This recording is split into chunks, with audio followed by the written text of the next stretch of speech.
Good morning, fifth graders. It's another SST lesson, and we are going to discuss today the lesson 2 of chapter 7, Fighting for Independence. So it's just a part 1 of this lesson. Our learning objective is to identify the early battles, campaigns, and turning points of the revolution.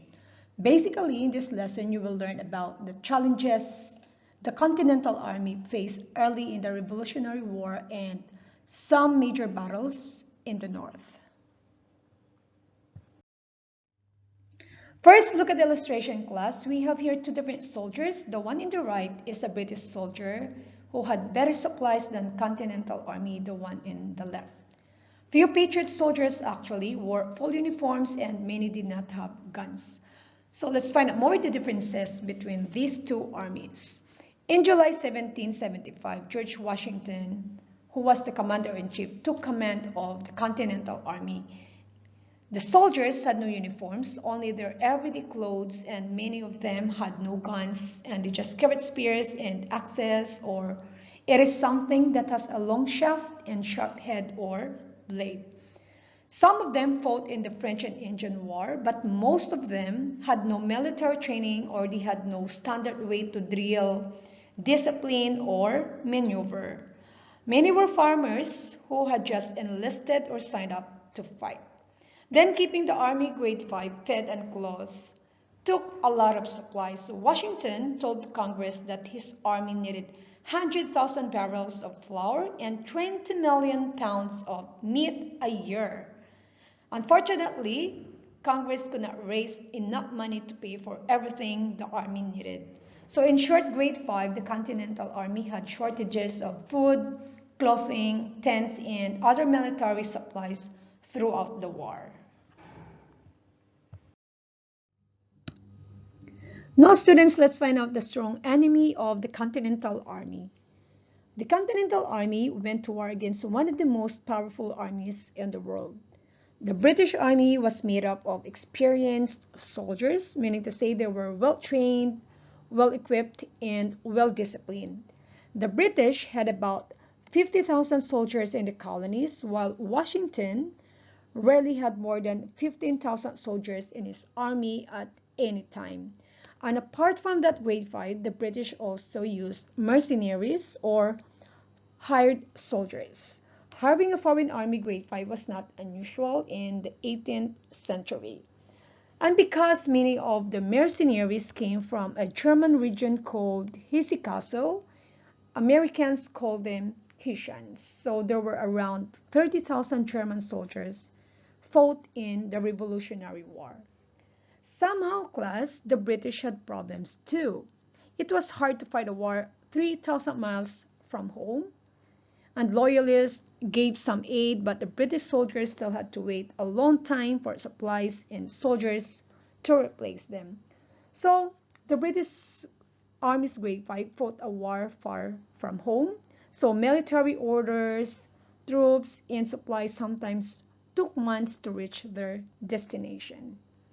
Alright, so now look at this comparison again between Continental Army and the British Army. For the Americans, they had no uniforms, no proper training, they had limited food, many no weapons, and many were farmers. And for the British armies, they had mercenaries, they had uniforms, weapons, and more trained soldiers. Alright, so we have a question here. What caused problems for the British Army? Alright, it's very simple. The colonies were far away from Britain, so it was hard for the British to get supplies. Early battles in the North. The content focus of this part of the lesson grade 5 is that early in the war, the British won a big battle on Long Island, and the Patriots had an important victory at Trenton, New Jersey. So let's find out more about this event. By the spring of 1776, Washington and his army had moved south from Massachusetts to New York, and to be exact, grade 5, from Boston to New York. They were camped on Long Island when British troops attacked them. The Americans suffered then great losses at the Battle of Long Island. The Battle of Long Island, Grade 5, was the largest battle of the Revolutionary War. The battle took place in the southwest portion of Long Island, New York, and this area is called Brooklyn today. The British Army then chased Washington and his army. Many American soldiers have left after the Battle of Long Island, and Washington had to ask the others to stay. So he and the rest of the soldiers stayed there and did their best not to get caught by the British. And by winter, they had marched through New Jersey to Pennsylvania.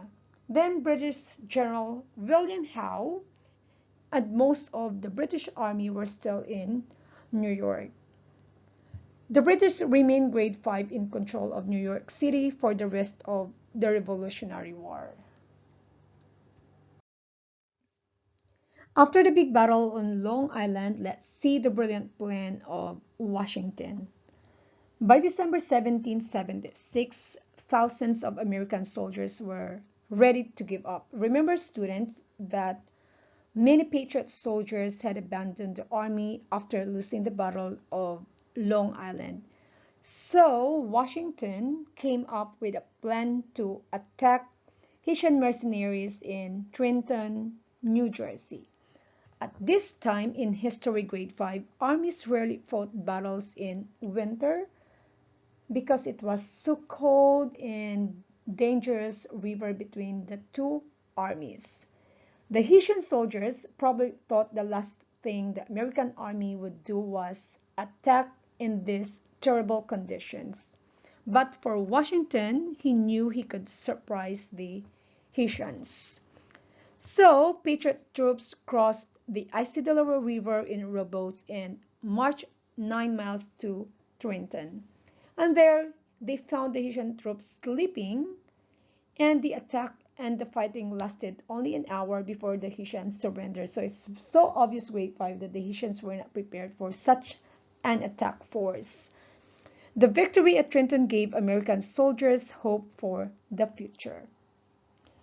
Alright, so that's the first part of the lesson, Grade 5. And for the second part, we're going to continue and we're going to talk about the important victory and about the winter at Valley Fords. Alright, so again, I hope you've learned something and always take care of yourself. Bye for now.